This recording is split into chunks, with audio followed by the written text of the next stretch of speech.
Oh hey, didn't see you there. I'm Taylor, welcome. I have the Steam Deck OLED and there's a lot to talk about with this.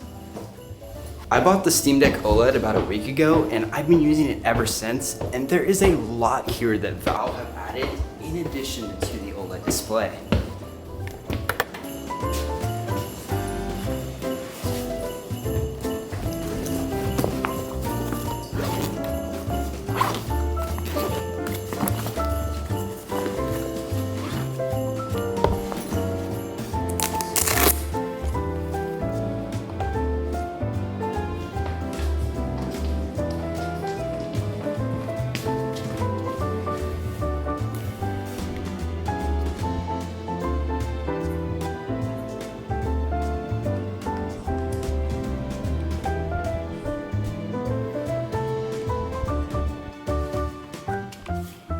I'm swinging through the streets of New York in this Steam Deck on Spider-Man, and it is so much fun. Oh my goodness. Okay, so what did they add besides the OLED? Well, they gave it 90 Hertz. It used to be 60, so it runs faster. It's also less than 0.1 milliseconds response time, so super fast response time. It also has HDR, capable of 1000 nits in HDR and 600 nits in SDR, which is absolutely insane. So lots of improvements on the screen itself. They improved the audio, they improved the joysticks, they improved the haptics, they made the device lighter, they added an orange power button, and they included this new limited edition shell Steam Deck, which is 1 terabyte, and it looks absolutely stunning. I mean, come on, that is amazing. They improved the structural integrity of this so you can open it without worrying about compromising that. They improved the battery life, and you know what? You know what they did? They decreased the price of this. I mean, come on. This is everything I've wanted in a Steam Deck, and it's here. This thing is amazing. Before we get started, this video is not sponsored, and any links in the description are not affiliate links. This video is completely funded and produced by myself with my own money, so if you'd like to show your support, leave a like, hit that subscribe. Let's go ahead and get into it. I have both the 1 terabyte limited edition, which is a matte screen, and the 512 gigabyte, which is a glossy screen. And I just want to make one thing very clear here is at the base, both these screens look absolutely phenomenal and they blow the LCD's screen out of the water. The colors just pop. The OLED blacks are stunning. And having said that, I do like the matte screen for its anti-reflective and its light diffusing technology. I think overall that is a better package. Now, if you look very, very closely, you can tell a slight difference in color between the two screens. For some reason, the greens that the 512 gigabyte version gives off just look more pleasing to my eyes, but it's just an incredibly slight difference. And I couldn't even tell you what the difference is. It's just, to me, the 512 greens just look better. In SDR, it gets up to 600 nits and it gets plenty dim as well.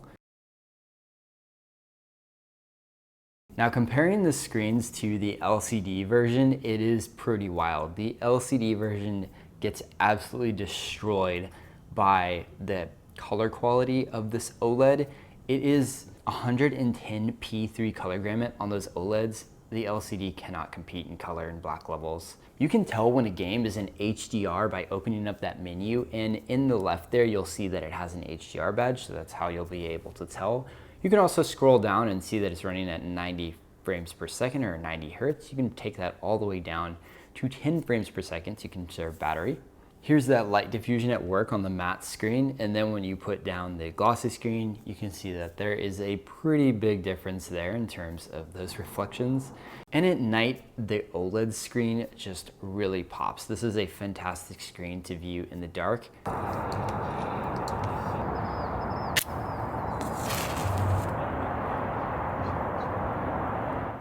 Valve did update the power indicator light, so now it's RGB, so you can better see when it's fully charged.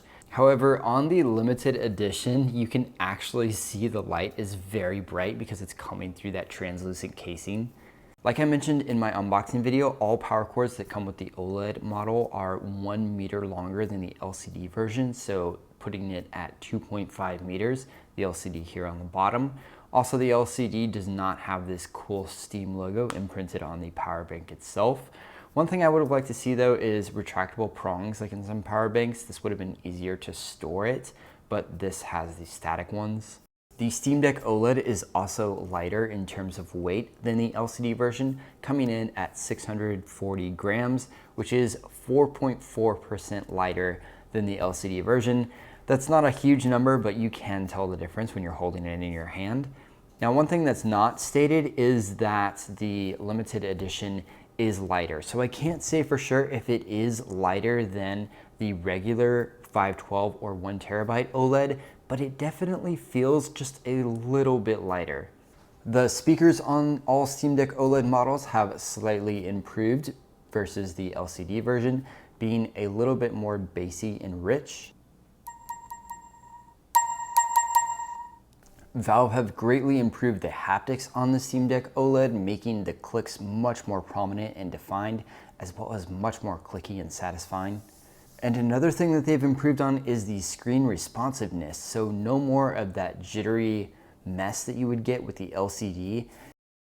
I want to mention desktop mode for a second, because with the improvements we've seen so far with the battery life, the screen, the haptic inputs, and the actual screen responsiveness when touching it, the desktop experience is much improved. Being able to navigate menus with that touchscreen is just such a pleasant experience now compared to the LCD. However, I do think that the joystick tuning to move the cursor is a little too sensitive, and the cursor just moves around way too fast to be able to click anything, so you will have to use the touchpad.